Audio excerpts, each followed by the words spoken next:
ನಮಸ್ಕಾರ. ಜಯಂತ್ ಯೂಟ್ಯೂಬ್ ಚಾನಲ್ಗೆ ಸ್ವಾಗತ. ಬಹಳ ದಿನಗಳ ನಂತರ ಒಂದು ವಿಡಿಯೋ ಮಾಡ್ತಾ ಇದ್ದೀನಿ. ಅದು ಏಕಾದಶಿ ಬಗ್ಗೆ. ಹಿಂದೆನೂ ಹೇಳ್ತಾ ಇದ್ದೆ, ಸ್ವಲ್ಪ ದಿವಸ ನನಗೆ ವಿಡಿಯೋ ಮಾಡಲಿಕ್ಕೆ ಆಗಿದ್ದಿಲ್ಲ. ಈ ವಿಡಿಯೋದಲ್ಲಿ ನಾನು ಈ ಏಕಾದಶಿ ಕಥೆ ಮತ್ತು ಮಹತ್ವವನ್ನು ಹೇಳ್ತಾ ಇದ್ದೇನೆ. ಈ ವಿಡಿಯೋನ ಸ್ಕಿಪ್ ಮಾಡಲಾರ್ದೆ ಸಂಪೂರ್ಣವಾಗಿ ನೋಡ್ರಿ ಮತ್ತು ಲೈಕ್ ಮಾಡಿರಿ. ನಿಮ್ಗೆ ಹೆಂಗೆ ಅನ್ನಿಸ್ತು ಅಂತೇಳಿ ಕಮೆಂಟ್ ಮಾಡಿರಿ. ಆಷಾಢ ಅಥವಾ ಶ್ರಾವಣ ಮಾಸದ ಕೃಷ್ಣ ಪಕ್ಷದ ಏಕಾದಶಿಯನ್ನು ಕಾಮಿಕಾ ಏಕಾದಶಿ ಎಂದು ಹೇಳ್ತಾರೆ. ಈ ದಿನ ಭಗವಂತನ ವಿಷ್ಣುವನ್ನು ಭಕ್ತಿಯಿಂದ ಪೂಜಿಸಿ ಉಪವಾಸ ಮಾಡುವುದರಿಂದ ಸಕಲ ಪಾಪಗಳು ಪರಿಹಾರವಾಗಿ ಮರಣಾನಂತರ ವಿಷ್ಣು ಲೋಕ ಪ್ರಾಪ್ತಿಯಾಗುತ್ತದೆ ಮತ್ತು ಪಿತೃದೋಷ ನಿವಾರಣೆಯಾಗುತ್ತದೆ. ಈ ಕಾಮಿಕಾ ಏಕಾದಶಿಯ ಮಹತ್ವ ಏನಂತಂದರೆ ಪಾಪ ವಿಮೋಚನೆ.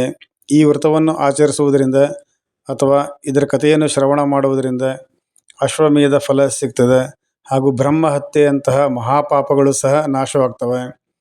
ಈ ದಿನ ತುಳಸಿ ಎಲೆಯನ್ನು ವಿಷ್ಣುವಿಗೆ ಅರ್ಪಿಸುವುದು ಮತ್ತು ಚಿನ್ನ ಅಥವಾ ರತ್ನದ ದಾನಗಳನ್ನು ದಾನ ಮಾಡುವುದು, ಇದರಿಂದ ಹೆಚ್ಚಿನ ಪುಣ್ಯ ಸಿಗ್ತದೆ.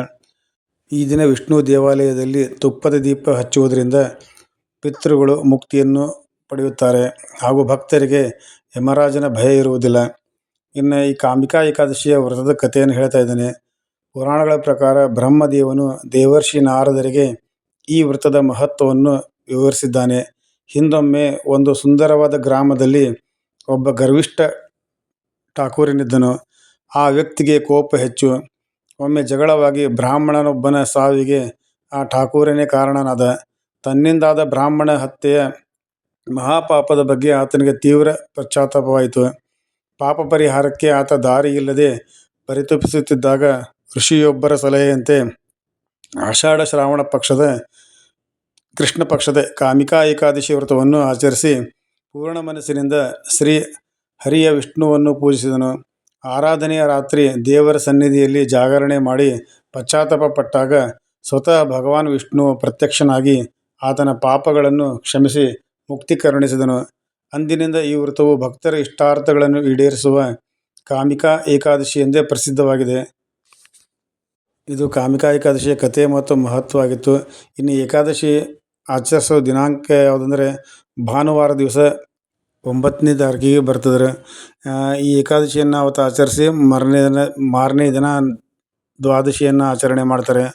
ಈ ಏಕಾದಶಿ ದಿವಸ ಹಣ್ಣು ಮತ್ತು ಫಲಹಾರವನ್ನು ತಗೋಬೋದು. ಇಲ್ಲ ಒಬ್ಬೊಬ್ಬರು ನಿರಾಹಾರ ಏಕಾದಶಿ ಉಪವಾಸವನ್ನು ಮಾಡ್ತಾರೆ. ತಮ್ಮ ಯೋಗ್ಯತಾನುಸಾರ ಯಾವ ರೀತಿ ಮಾಡ್ಬೋದು ಅಂತ ಅವರು ನಿರ್ಧಾರ ಮಾಡಿಕೊಂಡು ಏಕಾದಶಿಯನ್ನು ಆಚರಣೆ ಮಾಡ್ತಾರೆ. ನೀವು ಕೂಡ ಏಕಾದಶಿಯನ್ನು ಆಚರಣೆ ಮಾಡಿ ವಿಷ್ಣುವಿನ ಭಕ್ತಿಗೆ ಪ್ರೀತಿಗೆ ಪಾತ್ರರಾಗ್ರಿ. ಈ ಕಥೆಯನ್ನು ಕೇಳಿ ಮತ್ತು ಈ ಏಕಾದಶಿ ಉಪವಾಸವನ್ನು ಆಚರಣೆ ಮಾಡಿ. ಈ ವಿಡಿಯೋ ಹೆಂಗೆ ಅನ್ನಿಸ್ತು ಅಂತೇಳಿ ಲೈಕ್ ಮತ್ತು ಕಮೆಂಟ್ ಮೂಲಕ ತಿಳಿಸಿ. ಧನ್ಯವಾದಗಳು.